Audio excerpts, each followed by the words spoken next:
Again. Well, as you saw on the bumper there, we've been in a series called God's Got Questions. And if you haven't had a chance to be here, if you haven't been here, I encourage you to go back and catch our podcast. You can, wherever you listen to podcasts, you can find the podcast.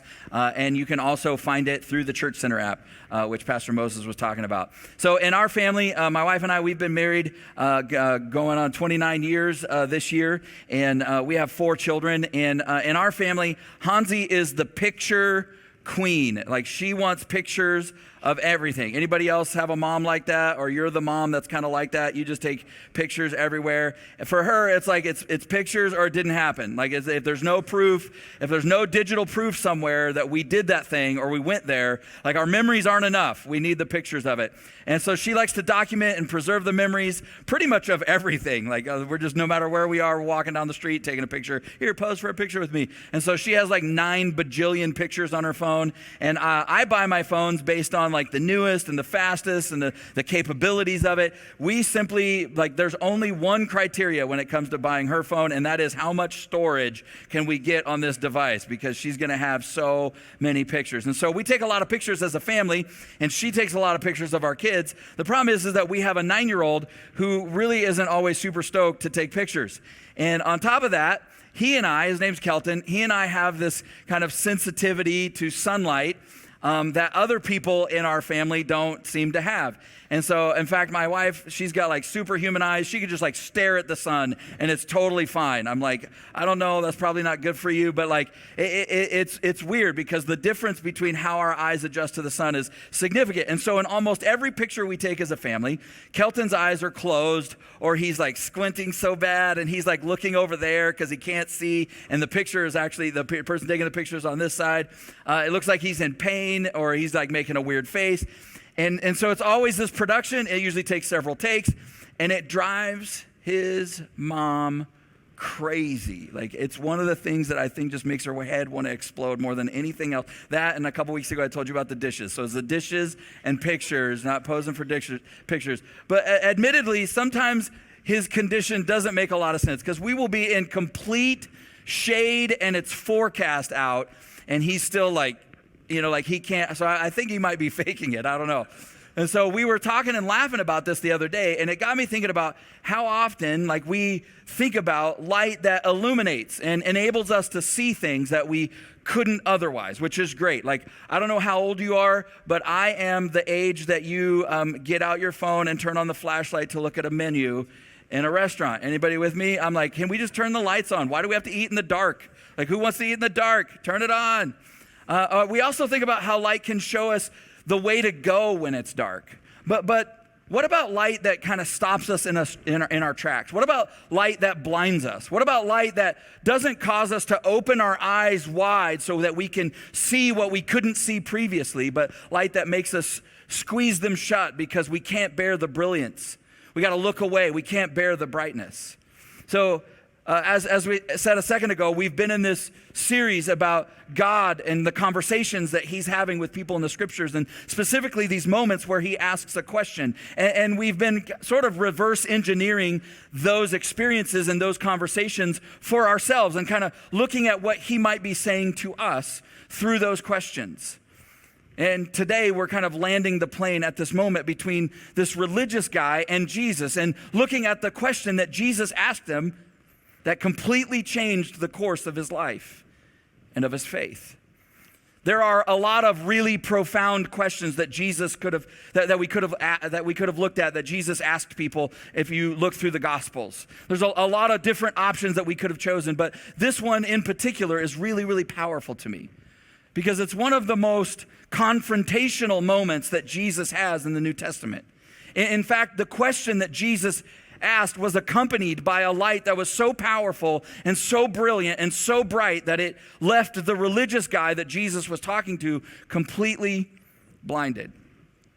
Maybe you know the story, maybe you don't. It's found in Acts chapter 9. If you have a Bible and you want to flip it open, or you have a Bible app, you can follow along. If not, that's totally okay. We always put the scriptures on the screen, and you can track along with us there. So in Acts chapter 9, beginning with verse 1, the story begins this way. It says, "Meanwhile, Saul was still breathing out murderous threats against the Lord's disciples."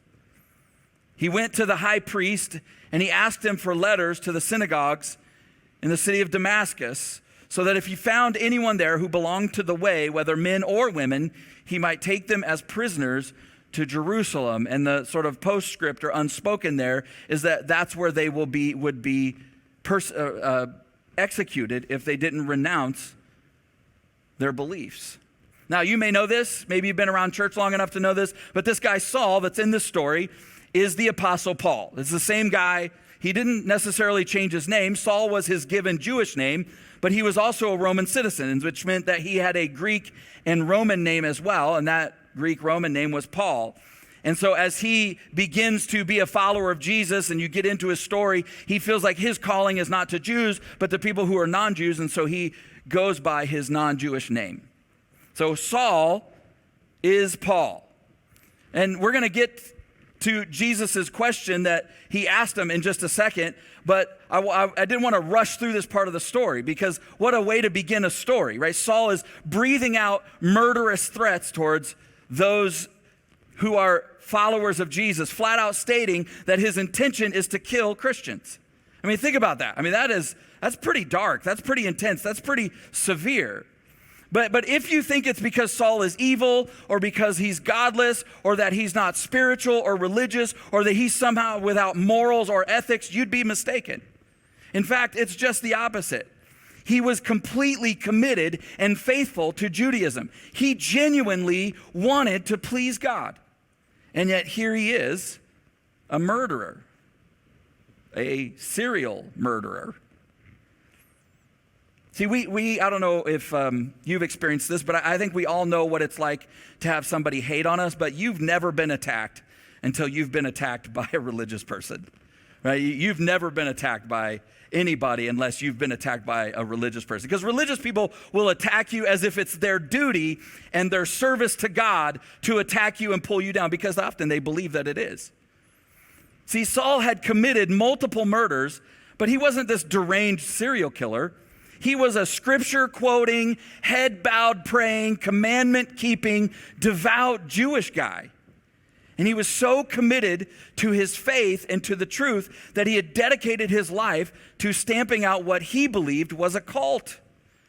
After all, in his mind, this thing was leading people away from the God that created them. And so Christianity hadn't been named yet. It was just simply labeled as the way. That's what it's referred to in this story.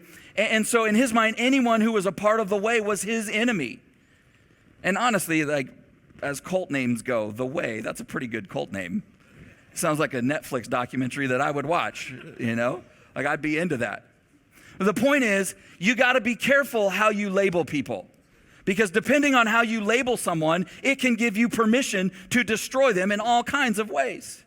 Right? We see this all over our culture right now, right? Because if you can label them, well, now you're not mistreating a human being that's made in the image of God. No. Now you're just resisting or standing against that crazy progressive snowflake this, or that ultra MAGA nut job that. Now you're just fighting the extremists or the radicals or the Zionists or the Muslims or the counterfeit Christians or the godless people, and they get what's coming to them.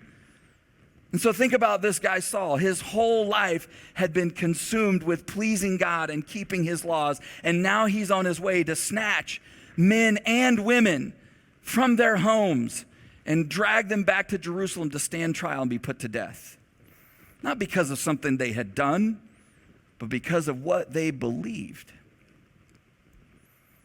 And then it says, while Saul is on his way, something happens. And I'm so glad that God finds us on our way. Because there's been a lot of times I've been on my way somewhere and God actually interrupts my plans. And so while he's on his way, this happens. In verse 3 it says, as he neared Damascus on his journey, suddenly a light from heaven flashed around him. And he fell to the ground, and he heard a voice say to him, Saul, Saul, why do you persecute me? Who are you, Lord? Saul asked. I'm Jesus, whom you are persecuting, he replied. Now get up and go into the city, and you will be told what you must do. Luke, who was a part of Paul's posse later on. Luke is writing down these events and recording these stories for us. He tells us that the men who were traveling with, in verse 7, who were traveling with Saul, stood there speechless because they heard the sound, they heard the conversation, they heard the voice, but they didn't see the light. They didn't see anybody. And Saul got up from the ground, but when he opened his eyes, he could not see anything. And so they led him by the hand into the city of Damascus. For 3 days he was blind, and he did not eat or drink anything. Isn't it amazing how much your life can change in a moment? So while Saul was still breathing out murderous threats, while he was making this outrageous plan to go and find Christians and arrest them and have them executed, what he didn't know was that God was actually hatching an outrageous plan of his own. See, Saul was planning to arrest and murder Christians, but God was planning to blind him with his goodness and to give him the love and the grace that he didn't even know that he needed, that would cause him to change the complete course and trajectory of his life. It's no wonder that this same guy, Saul, who later was Paul, wrote these words in Romans chapter 5, verse 8 and verse 10. He says, while we were still sinners, Christ died for us. And then in verse 8, while we were God's enemies, while I was just on my way and I didn't know that I needed grace, while I was on my way to arrest and kill Christians, I didn't even know that Christ was the one who died for me. While we were God's enemies, he reconciled us through the death of his son. He's essentially going, you might be making plans, but so is God. And God's got a plan to find you and to bring you to himself. See, you have no idea what he's already done on your behalf. You and I have no clue what he has planned for you and me. Now, there's probably not a lot of us in here who have made murderous threats, at least not overtly, outside of the car. If you have made overt murderous threats, I would love to have coffee with you this week and hear that story, because that sounds really, really interesting. Maybe we can meet on Zoom, because I don't know if your threats are towards me, all right? I don't know how unstable you are. But here's the thing, no matter what you've done, no matter what you're planning to do, God is planning for your good, because that's who he is. And that is the story and the message of Jesus. See, when Saul woke up that morning, it was just an ordinary day for him. He had no idea what he was in for. He thought he was just going to go down the road to Damascus, a road that he traveled before. He didn't know that it was going to be the road that led him straight to Jesus. He didn't know that by the end of the day that he would become one of the very people that he hated, that he was going there to persecute. He didn't know that he would personally launch the New Testament church around the world. He didn't know that the letters that he would write to those churches that he started would become the very scriptures that we read today. See, you have no idea the things that God has hidden inside of you and in your future. You have no idea what he has planned for you. No idea the stories that he wants to write through your life, the impact that he wants to make in your family and in your neighborhood, and maybe beyond. I think that Saul would say it's as if God hides his treasure in unlikely places. Well, in fact, I don't think that he would say that. He did say that, and we sang about it in one of the songs we sang a few minutes ago in 2 Corinthians chapter 4, verse 7. He wrote these words. He's talking about God's incredible power and his incredible presence and his goodness and his light. And he says this, he says, we have his treasure in these jars of clay to show that this all-surpassing power is from God and not from us. So he's going like, it's almost like we're just these cracked clay pots. And God chooses to put all of his beauty and all of his love and all of his light in life inside of us. And when that beauty and that love and that light shines through the cracks of our life, it's obvious that it's from God and it's not from us. And so there you have it. You're a crackpot. You're welcome. The next time somebody's getting on your very last nerve, just take a deep breath and remind yourself that they're nothing but a crackpot, just like you. So Speaking of light, which is where we kind of began, that's a big part of this story. Saul was convinced and confident that arresting and killing Christians was not just a good thing, it was a God thing. But while he was on his way, he's confronted by this light that's so brilliant, so bright, it brings him to his knees. It's not just an ordinary light, it's a knock you off your horse, bring you to your knees kind of God light. Years later, after he became the Apostle Paul, in a letter he wrote to a young pastor that he was mentoring named Timothy in Timothy 6:16, Paul, he describes God as living in unapproachable light. He's going, I've gotten a taste of that. I know what that's like. See, this is the light that stops you in your tracks. This is the light whose brilliance and brightness you and I can't handle. This is the light that blinds us, but it's also a light that changes our life. And yet in this story, this light had a singular point of impact on one person, and that was just on Saul. His followers, his friends didn't see it, but it says that they did hear the entire conversation. And so there's a voice that says, Saul, why are you persecuting me? And depending on the translation, like that word persecuting, it gets translated in different ways.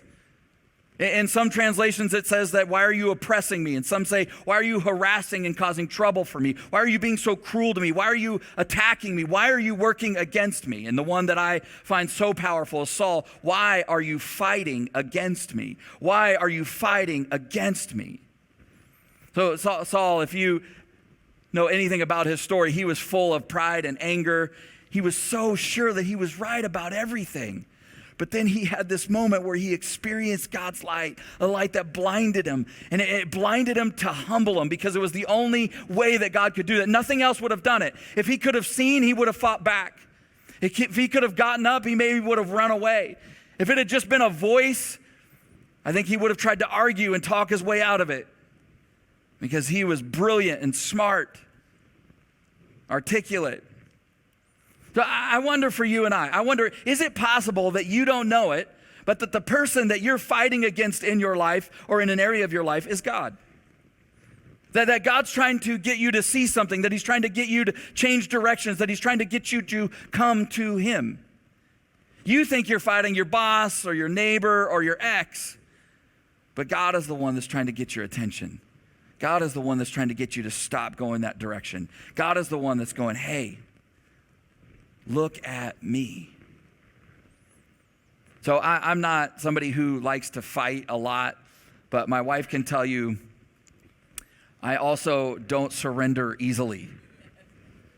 And anybody that knows me knows that I'm pretty sure I'm usually right. Even when I think I could be wrong, I'm pretty sure I'm not. Which makes me fun to be married to. But in 2007, we started our first church just north of Sacramento, California, and I honestly believed and was planning on us being at that church forever. That's what seemed right. That's what seemed real to us. And honestly, from my perspective, truthfully, we could have been. We actually ended up leaving that church in 2017. See, and I didn't want to admit it at that time, but it became obvious in hindsight that God was trying to get me to let go and to move on for a couple of years. And I have to tell you that last 2 years at that church, pastoring that community, both of which we couldn't have loved any more. I mean, we'd given our lives to that place. But those 2 years were some of the hardest and most difficult years of my life. At the time, I thought I was fighting the good fight. Turns out I was just fighting God. I thought I was fighting against everything and everyone. Now looking back, I can tell you without a doubt, I was fighting against God. See, in Saul's story, he has this moment where he's knocked to his knees. He's brought to his knees. And he's confused and he has no idea what's happening. I know exactly how that feels. How about you? But Paul is so confused. Saul is so confused. He's so overwhelmed. He's like, his mind is racing. What could this be? Who is this? Who are you, Lord? And Jesus answers and tells him. Historians tell us that Saul was about approximately 10 years younger than Jesus. And so Jesus wasn't just a name that these crazy cultists believed in. Saul knew who Jesus was. Saul had probably watched so much of the chaos and craziness and buzz around Jesus and this movement that he was starting, this rogue rabbi that watched all of that unfold. He'd seen him, he'd heard about him, he'd checked him out, and he was not a believer. It's incredible, but also unsettling when the God that you're not sure you believe in starts to speak to you, isn't it? Have you had that moment? Maybe you don't need to imagine what that's like because you know exactly what that feels like. Because you walked away or you've kind of been searching and you don't want to believe that there's a God who exists, but you can't ignore the fact that he's already talking to you. That he doesn't need your permission to have a conversation with you. I just imagine that in that moment, Paul's getting this sinking feeling when he's like, who are you? And it's like, I'm Jesus. Of course, it's probably, in my mind, was more menacing. And he's just going, oh, shoot. So it's true? You are God? Wait. I thought I was doing this for God. I thought I was fighting for God. No, you haven't.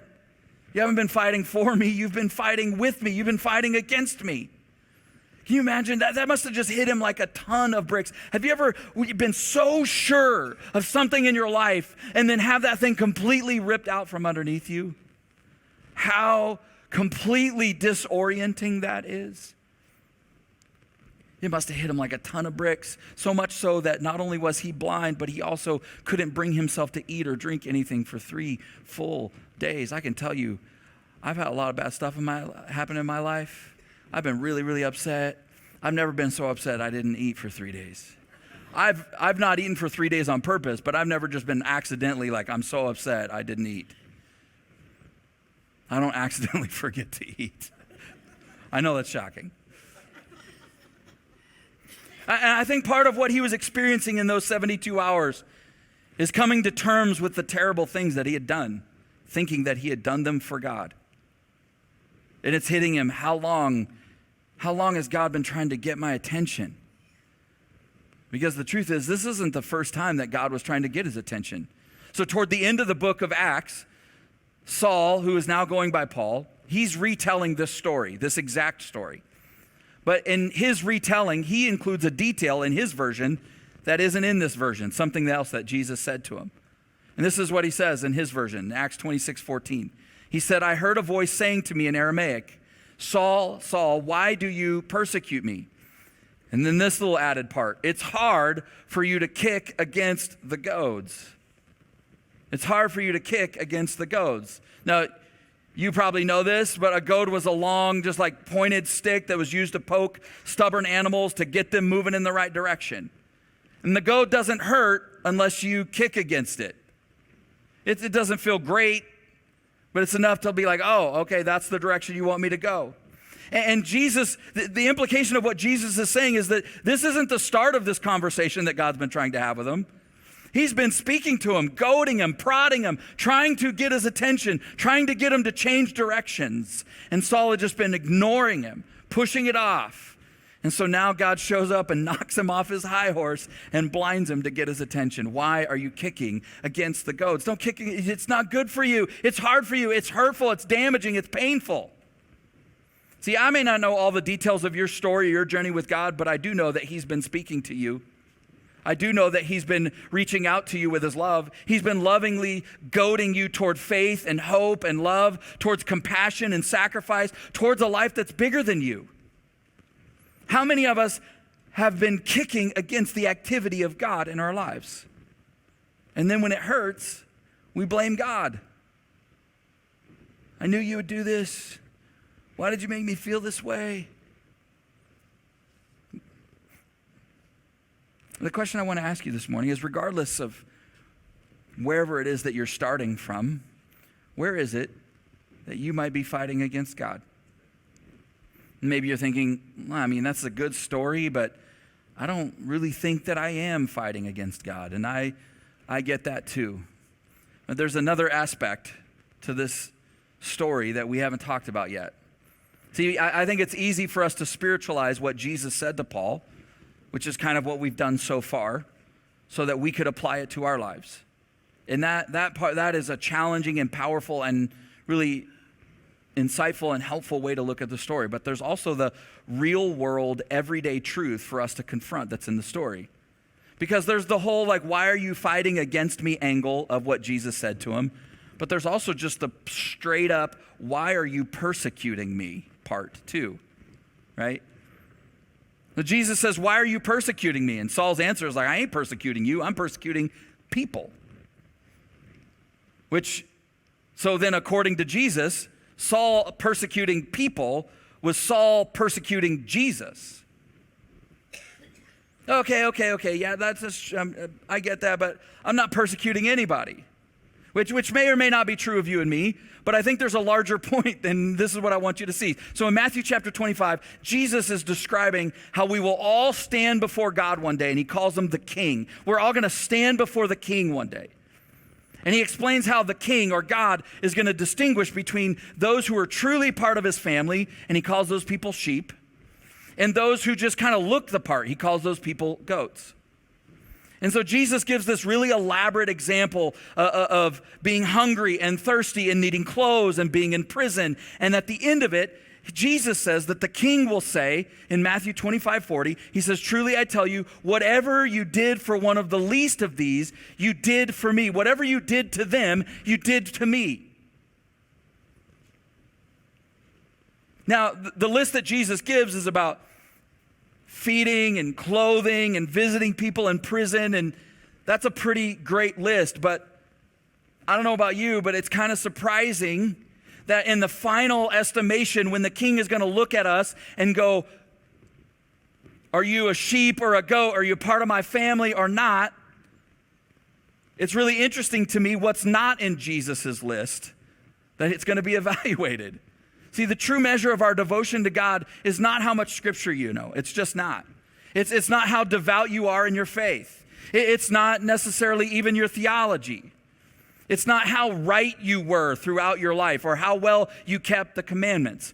The true measure of our devotion to God, if you're a person of faith, I want you to hear me, the true measure of our devotion to God is how well we love other people.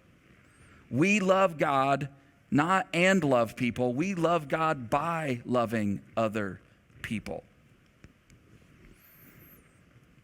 See, I actually think, and this is where the rubber meets the road for you and me, I actually think that it's really easy for us to fall into the same trap that Saul did. It's easy for us to prioritize being right as the measure of our faith. That we're the right ones. And see, this is the difference between Jesus and religion. Religion will always push you towards doing the right thing. And Jesus will always lead you toward doing the good. In fact, when you follow Jesus through the Gospels, he always confronts the people who were used being right as a way of avoiding doing good. Like, I don't have to treat that person good. I don't have to do good in this. I don't have to love that person. I'm right. And Jesus was always confronting those people. See, being right is usually motivated by winning, and there's a lot of that in our culture. But doing good is always motivated by loving. It's always the motivation of what's best for them. I don't have to tell you that we're obsessed with being right in our culture and proving it to everybody, including church people, including Christians. But that mentality, getting sucked into that pattern and that path, that's exactly what led Paul to this moment on the road to Damascus. See, the more desperate you are to prove that you're right, the more likely it is that you will persecute those that you think are wrong. You are wrong. And according to Jesus, persecuting people means persecuting Jesus. It means that you're not fighting against those people. You're fighting against God. You're not fighting for God. You're fighting against him. And just think about it this way. Think about how God is with you and me. He doesn't always do the right thing when it comes to us. If he did, we would all face the terror of his justice and judgment. If God always did what was right by you and me, it would always be justice and judgment. But instead, he does the good thing, the loving thing when it comes to us. He's always motivated by his love for our good. And so instead of condemning us, he sacrificed himself on the cross on our behalf. That's why Jesus came. Is it right that Jesus suffered on our behalf for our wrong? Of course it's not right. In fact, there's no scenario or description of what Jesus did for us where it could be described as being quote unquote right. But it was so obviously and clearly and overwhelmingly and beautifully loving and good. See, I wonder what area of your life God has been trying to get your attention in. And I wonder what goading that he's been doing in your life, trying to get you to adjust course, trying to get you to stop and turn around and go the other direction. I wonder what you've been ignoring. I wonder where you've become so obsessed with being right that you've used it as a justification for treating somebody or a group of somebodies in a way that Jesus would never treat them. Why are you fighting against God? I also wonder what life God has hidden in your future. I wonder what treasure he has hidden inside of you that's just waiting for you to step into a relationship with him, for you to begin to trust him and follow him and have that be unlocked if you would just stop fighting with him and fighting with everybody around you. Where is it that God is speaking to you right now and you just know you've been fighting with him? Here's what I want to invite you to do this week with me. What if we just did this simple thing every day? Every day you wake up, you just have a little conversation with God. And you just say, God, number one, is there any area where I'm fighting against you? Is there any area where I'm fighting against you? Number two, where have I chosen what's right over what's good? And then humble yourself and ask him to help you to change both of those things. God, where is it that I'm fighting against you? Where is it that I've ignored you? Where is it that you've been sort of poking and prodding and goading me, but I've been kicking against it? And where have I just become absolutely obsessed with being right and everybody knowing that I'm right? To the point where I can no longer demonstrate your love to anybody. God, would you help me change and move towards you and take the good and the love and the grace and the forgiveness and the beauty that you've poured into this cracked pot and let that be what seeps out of my life into the life of the people around me. Would you pray with me this morning? South Hills Church, I just want to take a moment and say thank you for watching our service online. Whether you're watching it for the first time or you're watching it again because you enjoyed the service so much from the weekend, I'd like to take a moment and dive into our giving. Every week we give people the opportunity to give back and give to the local church so that God can continue to bless your lives and bless your finances. Here at South Hills, we believe that everything comes from God. We believe that he's the one that chose us and brought us into this world, gave us our gifts and talents and abilities. And I just want you to know that when we give, we are giving back what God has already given to us. If you've ever seen any of our envelopes at a South Hills campus, you'll see on there that it says, every week at South Hills, your generosity is giving people the opportunity to live a better story. And there's a scripture on there in Matthew chapter 6, verse 21 that says, where your treasure is, there your heart will be also. So I want to encourage you today to click down below and set up your giving, whether it's for the first time or whether you're doing reoccurring giving. We have 4 ways to give here at South Hills. 1, you can do it in person at any of our campuses through an envelope. Or 2, you can actually text any amount that you would like to 84321 one. And the third way is to download our Church Center app.